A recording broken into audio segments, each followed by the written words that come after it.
Hello everyone, this is Gold Moon Wizard, Bearded Queen, Queen Kenny, however you want to call me. I've gone on many names over the years. And we are getting ready for uh,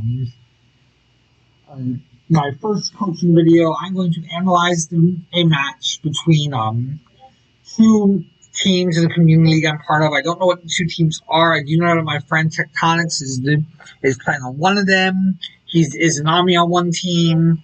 I'm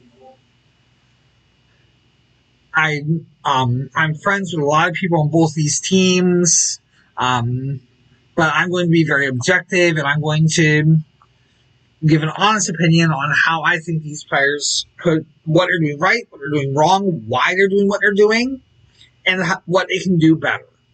In the comment section, I want you to tell me what you think. What do you think I can improve on? How you think I do as a coach? How you think they do as players? And what all we can improve on. We are getting into this game, and I'm going to explain a little bit about myself while I get the everything in the proper orders. I believe what we have here is a Yanis mid, RDO solo, Izanami ADC, Rat jungle, Ganesh support against an Awilix jungle, Poseidon mid, Sylvanas ADC, King Arthur solo, and Jingwei ADC. That's what it looks like, so that's what I'm going to put them in those orders unless I see something different. And Season 8, I haven't played on 8.2 yet because I had some issues I haven't really played this week. So this is my first game I'm watching first game I'm really part of in 8.2. But I did read the patch notes, and I played a lot in 8.1. So a big thing to remember in 8.1 is in Season 8 is the map is bigger, so rotations are harder. And rotations are even more important, especially to those neutral objectives, because Fire Giant and Gold Fury do not spawn until the Scorpion is killed. So if you are behind, you do not want to kill the Scorpion because it gives the opponent a chance to build to go for the Fire Giant. So give me a second to slide everyone into their positions. Okay. There we go there.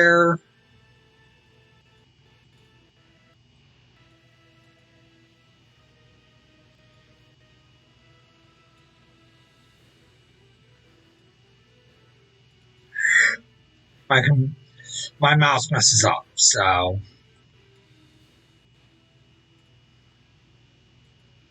and there that goes. And everyone is going to a standard start. Let me pause this for a second so I can get everything set up. This is my first time using the new spectator, so do be a little kind to me as I do this. We're going to get the damage charts up, and I'm going to we are going to start by watching the carries, because the duo lane is always a very important place to watch, and also the mid lane. So you want to see how they start. It looks like everyone's starting normal. Let me look at items, and it looks like we have a fairly standard start. We have Acorn and Boomba's Dagger for Rat, Conduit Gem, Magic Focus, and Tier 1 Spear for Yanis, Sentinels and Boots for Ganesh, and Leather Cow for Iza. And it looks like the starts identical, except Artie obviously isn't going Warrior's Axe, and she's going Vamp Shroud. So she's going for Sustain, just like Arthur is. So the starts look almost identical between the two teams. What I do notice is Awilix started with the Hand of God, so she can clear faster. So she gets they get over to her blue faster, which allows them to get in the lane faster. So Awilix can head back to mid and get ready for a possible gank at level 1. Well, Rat is a little behind. The reason to do this is because the mid camps are worth a lot of XP. You want the neutral camps And by getting the clear a little faster, they get the camps. And that gives it not a huge lead, but if you notice, we already have a 400 XP lead just because it starts to be pretty identical. 400 gold lead. It's paused for now. 400 XP lead just from those mid camps.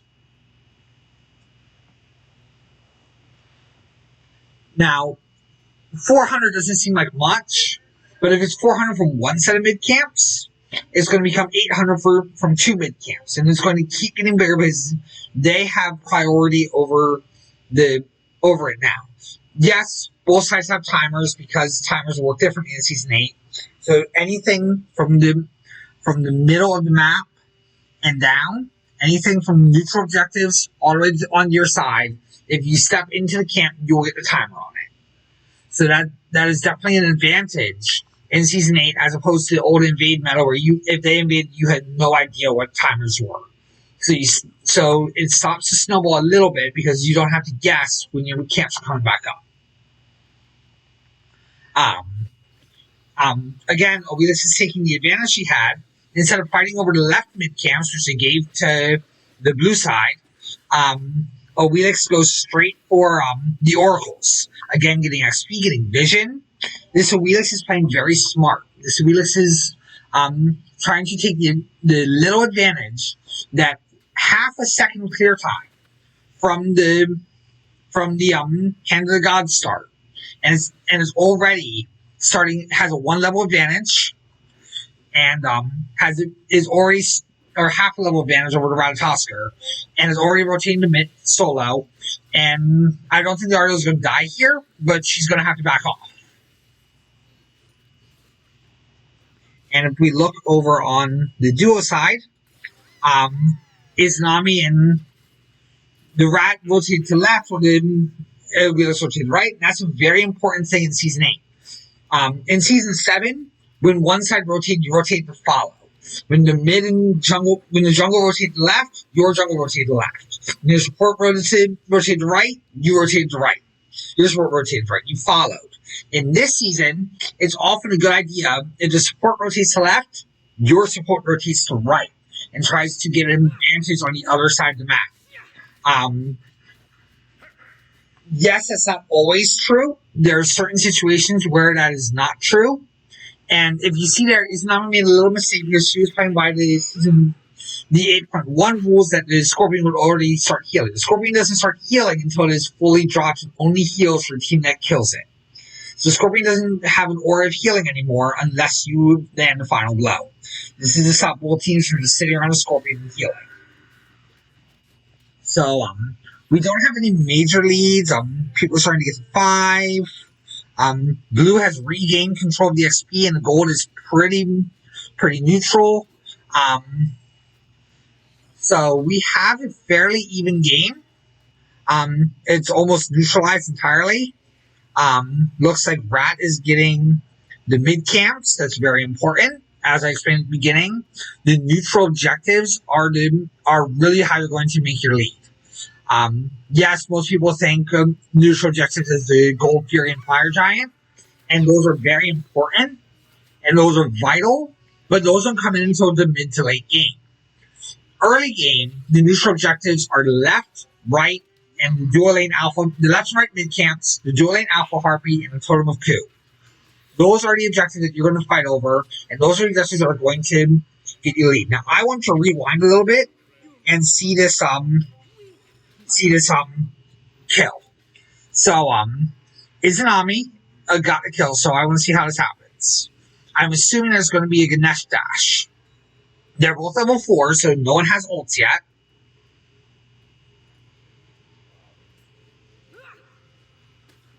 So I think someone gets ult on this wave. Izanami's getting low. Jingui's getting low. Silv Pluck could end this. Izanami gets 5. Yep, and Ganesh gets 5. That's how this is going to happen. They got 5 first.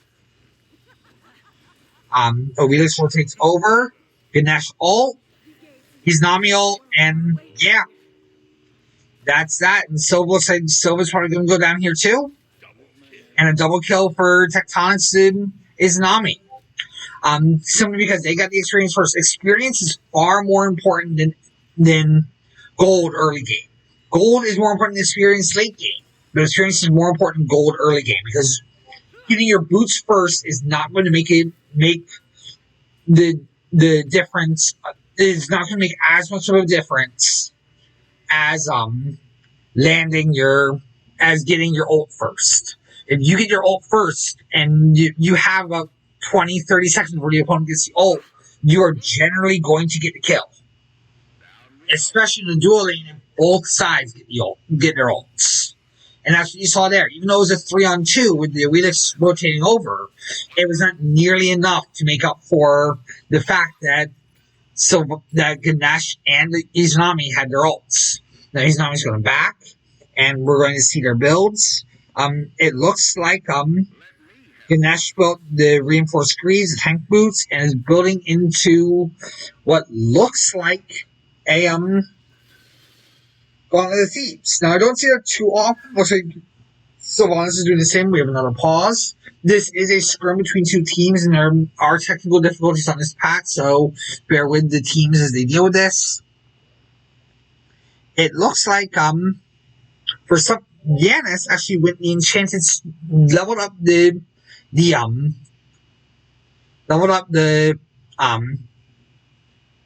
tier 1 spear to a tier 2 before buying boots. Now this puts him a little behind in the boots, but the reason he did this, and I don't know if this will work out, but the reason he did this was to get that 10 penetration. That 10 penetration means, if you look at stats, or no, where do we see if we look at Poseidon has 35 magical power. So 10 pen, or 35 magical protection. So 10 pen means that Yanis's 72 magical power is going to do a lot more. Yanis's at his 2 does at level 4 295 plus 80% of magical power. Now 80% of 72 is only about 60 or so. But so that is about 350 damage on average. But that 10 magical pen means that it's going to be a little closer to true damage. Whereas Poseidon went with the rush boots, which gives him more power, mana, and lifesteal. I think Poseidon made the right choice. Yanis did not, and we will have to see where this goes from here. Now, what you have to understand is every choice has a reason, has a consequence, and has a purpose. Now, there's always a trade-off. If we look at the graphs, we have a 1,000 gold lead and experience lead for the blue team. 500 gold is off the first blood, and most of that experience comes off the kills as well. If we look at the items here, we don't really have much of a major experience. If we look at the experience graphs, Yanis has a major experience lead over Poseidon, about 80 experience per minute. We're 5 minutes in, so that's 400 experience. That is not quite, I don't think that's quite a level.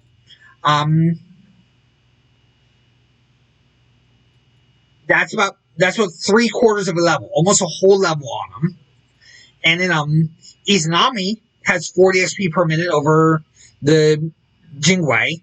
Rat has 40 experience per minute over the Elix. But King Arthur has 40 experience over the Jingwei, or the Ardio. So Arthur is is what's going to keep them in this game. Arthur has finished his tank boots, where Ardio's finished her lifesteal boots. Oedis is behind a little bit in gold. She has only the combat boots, or the tier 2 boots, whereas Rat has his whole acorn finished. So Rat can start working into his next item, which will probably be either Jotun's Wrath or a Brawler's Beat Stick, because there is some healing on the side of the red team. So we'll have to see where this goes. So a Brawler's Beatstick would not be a bad pickup here. Neither would Jotun's Wrath or I don't know Rat's build too much because I don't play jungle very often, especially not Rat. But I wouldn't be surprised to see like a Heartseeker or an Erendite, any of those high priority, or even a Hydra's Lament, any of those high priority jungle items. I don't know what the popular build for Rat is. I need to look that up so I can better instruct any of you who want to be Rat players. And please inform me in the comment section what you build on your Ratatoskers. I want to know, and I want to know why you build them. That is a big thing in the Queen's Corner, the Queen's Court coaching videos. I want to know why, and I will explain why. Why is important. You can know what to build. I don't want your whys to be because a pro player did it, because they have their reasons for doing it. But if you don't know them, you don't know when not to do it. Like if it works, great, but it won't work every time. You need to know why you're doing it, so you know when to do it. Because knowing what works is perfectly fine.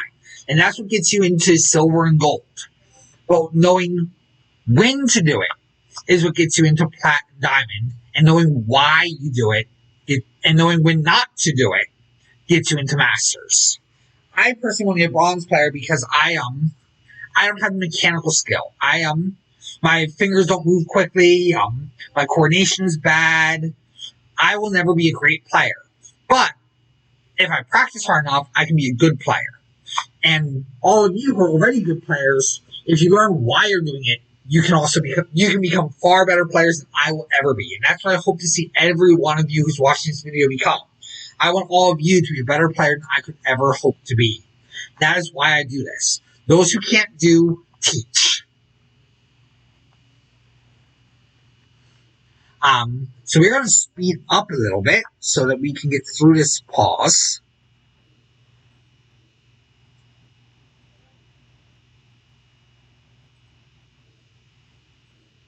I don't know why this pause is taking so long. Did something go wrong with... I don't know why this pause is taking so long. Did something go wrong with the...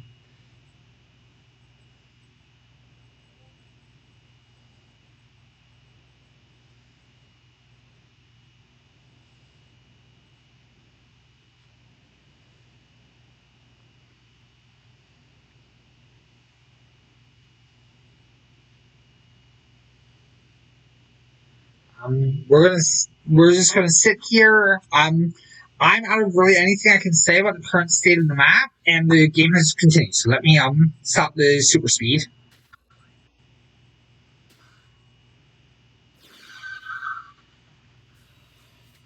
And we're gonna go back to the 5.5 minute mark because that's where. There we go. We're gonna go right here, right as the game is getting ready to continue.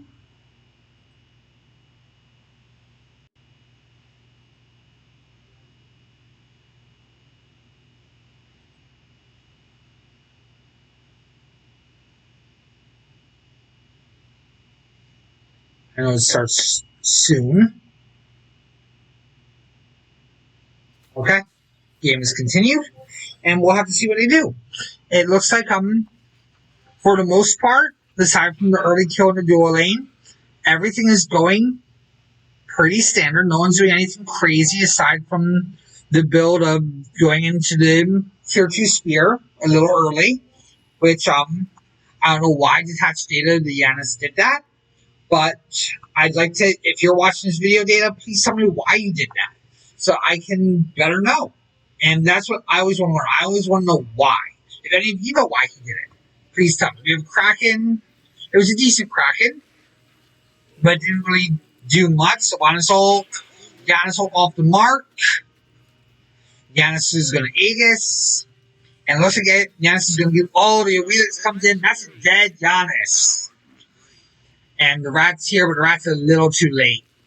Yeah, Sylvanas comes in, tries to pluck. Yeah. This fight's over. Everyone should just retreat, back off. And what you saw there, let me go back. Let me go back to this fight.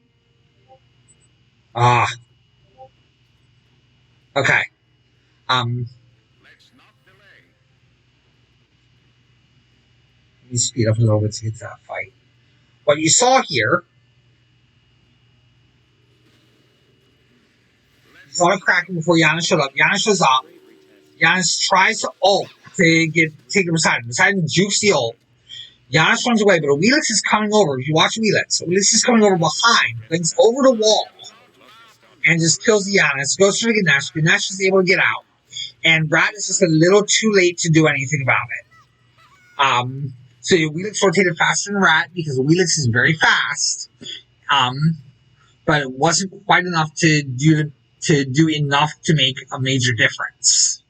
Wheelix made the difference in that fight. If you go back over to the dual lane, Izanami is pushing hard. Izanami has very good lane clear. Poseidon's coming in on a rotation because Giannis is dead. As one of the Smite Pro League casters responded saying you have to get the stuff after the stuff. It did not work out that time because Rat was able to rotate in, but Giannis died, so obviously Poseidon can either push the lane, there are no minions, so he rotates and tries to do something else on the map. It doesn't work out, but he tried, and that is very important. You don't want to just sit in your lane waiting for something to happen. You always want to be doing something. If you're doing nothing, then your opponent is getting ahead. If you're both doing nothing, then you're probably a bronze player. You should never be doing nothing. You should always be moving, trying to get an objective, trying to get a buff, trying to get a camp. There should always be something going on in your mind as a purpose for why you are doing what you're doing and what you're doing. It should never be, let me wait for this. Unless it's wait for gank, like if you're waiting in a corner, like if you watch this Wheelix is sitting over here. Wheelix is waiting for time, but she's not wasting her time. Now, Ganesh is rotating over and Giannis is rotating over. Giannis ults in, gets a nice hit on your Wheelix. And that's probably a dead Wheelix here. Yeah, that's a dead Wheelix. The Ganesh bestows it to Giannis. And then we have a decent play. I know I said earlier that one rotates to the left, you should rotate to the right. But in that case, they followed the rotation because there isn't anything to do on the right side. They could have killed the Arthur, but there were 3 people here, and Izanami would have surely died in that case. So they all rotate over, they kill the Wheelix, and they get the kill onto I think it went on to Giannis, so Giannis catches up to Poseidon. If we look at the graphs, the lead is getting further ahead for the blue team. So this is working out really well for them, despite the early lead that the Wheelix took. The lead is firm. Brad Toshko firmly has the lead over the Wheelix now. It's about a 70 gold a minute, and we're at 10 minutes. That's a 700 XP. That's a firm level. And if we look at their net worth, Poseidon has more than Giannis by about 100 gold. Arthur is more than Arya by 100 gold. But besides that, the red team is firmly behind. Wheelix is ahead of Rat by about 20 gold now. So Wheelix is doing good. But Ganesh is ahead of Savannah by 500 gold. And Izanami has 1,000 gold over the Jingwei. Jingwei doesn't even have boots done yet. And only has 8 stacks on her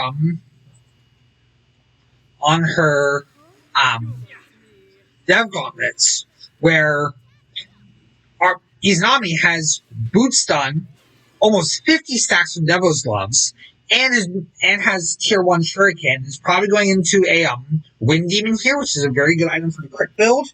I imagine a wind demon into fail not into dominance probably. So that'll be a really good build for the Izanami. It's a very standard build. Because Izanami hits more often than most people because she has piercing basic attacks. And she doesn't really need much of an attack speed boost because she has such good attack speed with the fact that all her autos will hit the whole wave. And then on top of that, she has a steroid. It's a really good steroid. So Izanami is really doing well. Um, Everywhere else looks fairly even. Um, it looks like for the most part the game is pretty well matched. The solo lane is. It looks like Artio is about to drop, but Artio is able to get out. Oh, the cripple there, and that's a dead Artio. That's well played by Reggie, but here comes Giannis rotation. Like I said at the very beginning, in season 8, rotations are incredibly important. They are harder to do because the map is bigger, but that makes them even more vital because if you're able to out rotate your opponent, you will have complete control of the map. If we notice, there haven't been a lot of invades. So the reason Blue is winning by so much is they have such control over the map. They're not winning by as much after what good play by Red. It's only about a 1,500 gold lead, which in 12 minutes is not a lot, but it is still substantial. And since most of that lead is on the Jingwet, on the Izanami, that is still almost one. That's going to be almost a whole item on the Izanami. Like you see now, Izanami has tier 2 Shuriken, where Jingwei hasn't even started building her next core item. And Izanami has a 2-point lead. This game is going to come down to whether King Arthur can carry or whether Izanami can carry. And this is not season 6 where Arthur could 1v9 the entire game. The AD carry generally has a better chance of carrying than the solo laner does, even though solo laner is harder to kill. And this solo laner is building magical defense. He has a lot of magical defense, so he's not going to really. He's really tanking well against his RDO, but he's not going to be able to tank the Izanami that well. Let's go back and look at this kill from Izanami.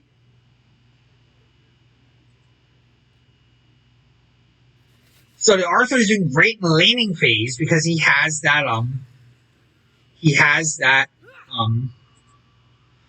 magical defense. But when it comes time for the team fights, where it's the Rat and the Izanami doing a lot of the damage, that magical defense isn't going to do as much. Now he needs to build some physical defense. So let's look at this. It is a bad idea for Jingwei to try to box here. She is 3 levels down, and you will never win a boxing fight when you're 3 levels down. Now, Izanami knew that, and Izanami just kept W keying, because that's what you do in that situation. You have the lead, you W key. And if you notice, I'm betting here, Izanami's going to, instead of pushing, Izanami's going to push the tower a little bit, and as soon as the wave starts dying, Izanami's going to rotate over to that Gold Fury. Izanami tries to get... Okay? This here is a mistake by Izanami. Okay, Izanami's backing. That is not a mistake. That is good. Okay. Izanami's rotating to the team fight because Giannis engaged. That they're trying to do something. You never want to waste time. And Izanami just wasted a bit of time. Izanami's probably going to die right here because Izanami's deep in enemy territory, has 3 people surrounding her. Her ult's down. Yeah, that's a dead Izanami because Izanami stuck around too long and wasn't doing anything. As I said, Izanami should have rotated out of there to the team fight as soon as the minion wave died, or backed and bought. But Izanami staying there ended up staying too long, got greedy, and ended up dying.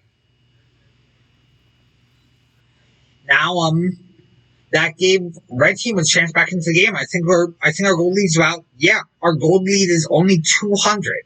It was a 2,000 gold lead about 3 minutes ago, and now it is a 30 gold lead or 50 gold lead. It is a normalized game in terms of gold because Izanami is worth a lot, having a killing spree and stayed too long. Wheelix needs to be careful here. But Wheelix is safely out. Yeah. Blue team still has the map control. They have a tower down.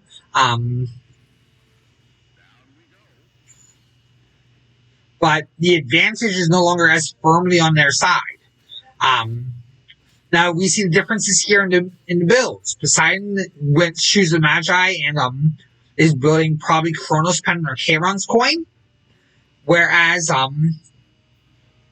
Giannis went cooldown boost and is probably building a soul gem. Both are good paths, and if you notice, both have lifesteal and cooldown, but you see Chronos Pendant from beside it. The only difference is which you prioritize and which you want more of. The boost get you it faster, but the item gives you more of it. So, Giannis will have more lifesteal than Poseidon, and Poseidon, if he builds the Chronos Pendant, will have more cooldown than Giannis. But he had lifesteal first, so he could stay longer, and Giannis had the cooldown first, so he could engage better. Okay, now that's a missed dash, and that's why they did Poseidon here. Oh, Poseidon ages and gets out of that ult. Very well done. He saved his actives for just the right moment, and was able to get out. And because he's 4 levels up on his Ganesh, because Ganesh is falling behind, he's able to be safe, even though he is very low. Levels mean a lot. It doesn't matter how much you have built if you're way behind, because levels make those items do more. If you have higher levels, you also have more gold. So if we look at the net worth of each of these people, I'm willing to bet that Poseidon's worth a lot more than Ganesh. Yeah. Poseidon's worth about 1,300 more than Ganesh. So Ganesh is behind in levels, Ganesh is behind in XP, or in gold, so Ganesh is not able to do anything to Poseidon even though he was low. Now, the Giannis here is more able to contest this Poseidon, even though he is about 700 down. He's only 1 level down, and but his Wheelix is coming up behind. Wheelix is doing a very good job this game of flanking the enemy team. Wheelix knows for positioning. This Ganesh's dashes are off, but the ult was enough. Ganesh is one of those gods who, if you do not have a lot of mechanical skill, Ganesh might still work for you, because all you have to do is drop your ult around the enemy, and it doesn't matter how good you are at landing your hits, they're not going anywhere. The rest of your team will follow up. So Ganesh is good for those of you who can't hit your skill shots, because your ult makes up for that. Of course, if you can hit your skill shots, Ganesh will be even better. But if you can't hit your skill shots, Ganesh is still a good option, as is the other support in this game, Sylvanas. Other ones that are decent are probably going to be Ymir. But anyway, back to the fight. Giannis goes down because we have a 3-on-2 fight here. And Ganesh gets the Rat and Ardio rotate in, and we have a nice back to a 3v3, but it is a 5v4 on the map because Giannis is dead for 30 seconds. So we have a power play. And while the mid lane is very exciting, over in the dual lane, we have the Jingwei go down again.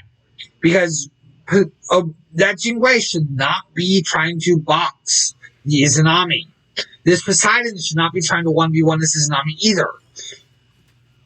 This is not a good move. He should just be backing up, not being in range of Izanami at all, and just trying to stall. So the team can continue to fight in mid lane and push their objective. The Poseidon should not be trying to fight Izanami here. That is a losing battle.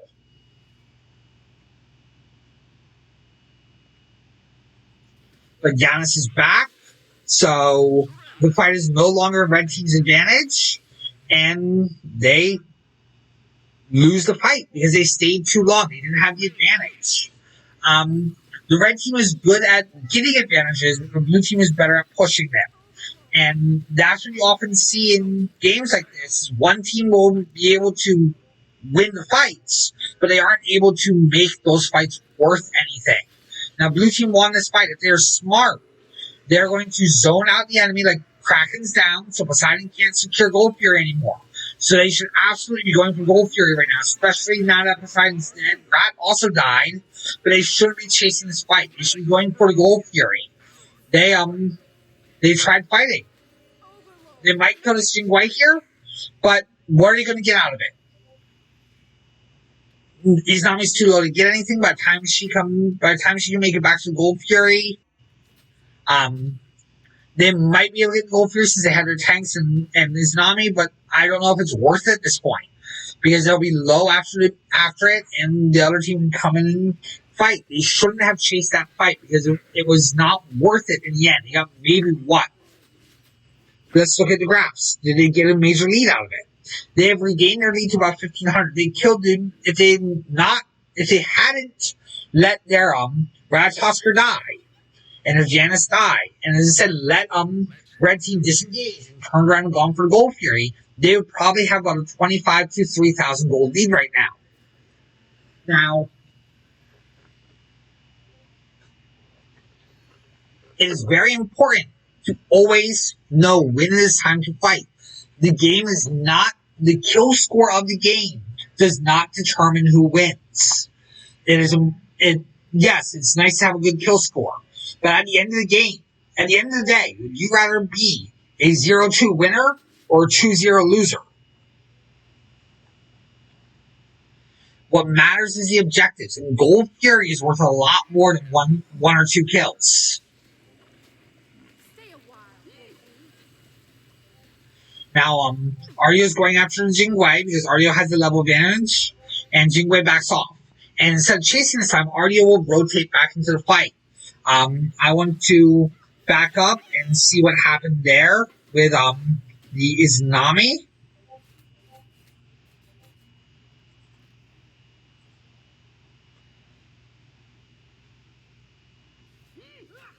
Izanami is purple.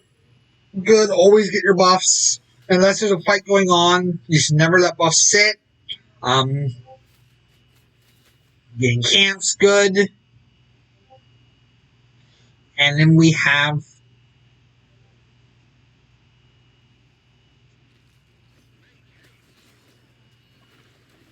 the Ario zoning out. Izanami jumps in, and they just team up on beside it. And Izanami takes out the Sylvanas. And the entire red team is very low and dead at this point. And they should go for Gold Fury here. They should not keep fighting. I will say this again and again. Do not keep fighting when you win a fight. Just let the fight be over and get the objective. Chasing a fight will never get you anything except maybe the satisfaction of killing your opponent and the dismay of dying for it. Jingwei is going to try to steal this. Jingwei can't contest against 4. So this Gold Fury goes straight for the blue team. They able to get it, a 4-for-1 trade. They could, I think, then the Arthur get away and saving the Rathusker and just going for Gold Fury would have been a better trade. But it ends up, Arthur's worth a lot, so that ends up not being a horrible trade, but it could have gone better. I'd rather a 3-for-0 with the Fury than a 4-for-1 with the Fury, especially when that one is your jungler. The jungler's behind, so you push the jungler even further behind and stop him from farming. It's important that your jungler gets to farm. If your jungler is dead, they're not getting farm, they're not getting levels, they're not getting gold, and they're not getting the ability to shred the back line. Now over here, we have a ward battle, and they're trying to set up over the Pyromancer. Red team is trying to force a fight over Pyromancer. I don't know if forcing a fight at this point is a very good idea because we have a level 20 Izanami, where the highest member of the other team is to level 18s. They do not have enough of an advantage to force a fight. The blue team should be trying to force a fight, especially since Izanami's ult is up and will probably chunk for major amounts of damage at this point.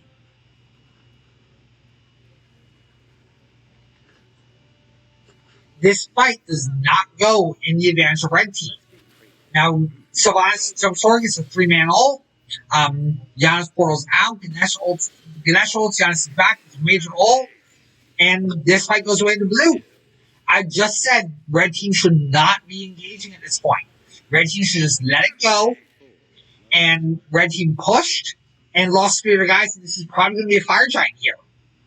You should definitely go for fire giant because a Jingwei needs to back. And a King Arthur is not going to be enough to stop them from taking this fire giant. Jingwei can get back very quickly. But a level 17 Jingwei, who's lower level than everyone on the enemy team except for that Ganesh, is not going to be enough to contest this, even if she could get there in time. So by pushing that fight, They just lost a major advantage and are way behind now. It is a 6,500 gold lead and almost a 10,000 experience lead. Now, a lot of that experience is on level 20 Islami, so it's not as drastic as it looks, but it's still a major lead. This is not looking good for the red team. This just red is going to need. Frankly, red needs blue to throw at this point. And they need to stop playing aggressive. What they are doing is they're playing as if the game is even. When you are this far behind, you cannot play as if the game is even. You have to start defending. Like if you look, Poseidon's at the midway point of the map. Poseidon's in the middle of the map right now. When his team is this far behind. He should not be in the middle of the map, especially with no ward vision on the left side. He has no idea where anyone is. The only person he knows where it is the Ganesh and the Rat. So not knowing where everyone is, he's way out of position. Now, thankfully, he's teamed up with the Sylvanas. They back up, but Weedix is now out of position. Weedix is going for the Oracles to get vision over the Gold Fury. And yes, she got the vision, but what's it going to cost her? Okay, she does get out. So it worked out in that case. But I would not do that on a regular basis. And Izanami gets another kill on the Jingwei. The Jingwei is now 1-4, and Izanami is 10-1. You do not want to fight a 10-1 Izanami, who it looks like Izanami is fully built, except she still has boots. And I can't tell if she has the speed pot yet. That's not something I can see on the spectator. So I don't know if she has the speed pot yet. But she is way ahead.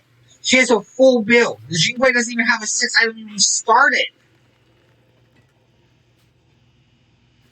And Izanami did go to the Executioner, didn't fail. Now, Executioner is also good instead of Dominance. It's another pen item. And that's what you needed there, was a pen item. The Executioner definitely works in that case. So the crit pen, standard build, attack speed because of the Hunter's Cow, the Executioner. This is definitely a very good build here. And it does not look good at this point for the red team. It looks like, and red is trying to retreat this time. They realize they can't fight this, but they let themselves get baited into a fight, and this could possibly be the game because that's almost a minute timer on everybody, and that's 3 of them down against a full team of 5. There's 1 tower left. A Kraken that barely did anything to the RDO and Ganesh, and it hit the tanks. You don't waste your ult on the tanks. That was a poorly placed ult. It was a desperation ult to try to get him out, and it did get him out, but at what cost? Now he has no team fight ult for the next fight, and the blue team is just going to run, take out all the Phoenixes. They can probably take all 3 Phoenixes here, and then back off, go get Gold Fury, reset. Let's see how much gold they have in hand right now. They each have between 2,000 and 3,000 gold, and with the items they have, it's almost enough for a new item on everybody. That's enough for RDO to evolve her Shroud. That's enough for Ratatoskr to evolve either Dagger or finish the Warded Shield into what looks like a Runic Shield. I'm not sure. I don't remember what Warded Shield becomes. But probably an Enhanced Shield or Runic Shield. It's enough for Yanis to finish Conduit Gem or get Narada to Hootie. And it's enough for Ganesh to get the Sentinel's Embrace. Yeah, it's enough for everyone to finish all their builds. Get their builds all done. And then get ready for the final fight in the game. This is where the red team needs to hunker down, turtle. They cannot force a fight. They need to get their back camps. And that's it. That's all they can afford to get at this point. They cannot afford to step out into the enemy jungle. And at this point, the entire jungle is the enemy jungle. Their only hope at this point is to, they might be able to get a steal, but if they try for a steal, it's very risky. They have even normalized the XP doesn't matter at this point because the only person behind is Sylvanas. That's only one level in Ganesh. So the XP is not huge, but it is still a 15,000 gold lead. If they try to force this fight at Gold Fury, they're not going to win. They're going to lose, they're going to die, and that's going to be the game. So let them Gold Fury, let them Fire Giant go, which is a good play. And we just need to hope that the Fire Giant is not enough. And I don't know if they got, I think they got an EFG. I think they waited long enough to make an EFG. So this is not good for red. This is where the blue team just needs to dive in, 5-man, run it down mid, and end this game.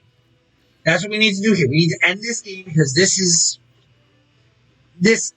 If they let it go, there's a chance to come back. But if they end here, if they push right now, maybe push all 3 lanes out, get the firemen is moving in, get everybody pushing in. So we have firemen coming for all 3 lanes, all 5 coming in a 5v5 fight with these items. The advantage goes to the blue team. If we look, yes, King Arthur started building the some physical protection, which is good, but now King Arthur doesn't have any damage really. And King Arthur still does a lot of damage, but he doesn't do nearly enough. There's a Ganesh ult. Ardio's crippling Arthur, and that's the counterplay. The Titans at about a quarter health. This game is over. And yes, red team did a lot of things right early game, but they were not able to do anything about the major advantage that blue did. And blue team could have ended this game 10 minutes ago if they pushed their advantages instead of just sitting there and spending the whole game trying to chase kills. If they only had 15 kills instead of 23, if they let some of those kills go, the game would have been over 10 minutes ago. Because they would have gotten the Fire Giant, they would have gotten Gold Fury, and they would have pushed a lot faster. It's still a victory. And that's good. Victory is what matters in the end.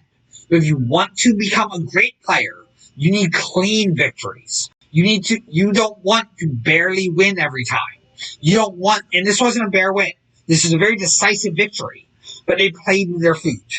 You do not want to play with your food because eventually your food's going to grow fangs and is going to bite back. So, that is the end of this video. I'm going to make another video in a few minutes about the second game of this scrim series. And we are going to see, it might go up a day after this one, it might go up the same day as this one. We're going to have to see what happens. We're going to have to see what my schedule allows. But I would like you all to tell me how you think I did, how you think I can improve, and what you think of these players and how well they did. And if you are watching players who played this game from the Valhalla League, please not be mad at me about my criticism. I think you all played an excellent game. They're just, at the end of the day, there's going to be 5 winners, 5 losers. And frankly, the red team lost and the blue team won. And the blue team did not won very convincingly, but they could have done, they chased kills. And Tech, you're a friend of mine, and I'm going to tell you this straight. Stop chasing kills. It is what gets you in trouble all the time. And all you guys on the blue team, well done. You earned this one, and we'll see you next time on Queen's Court.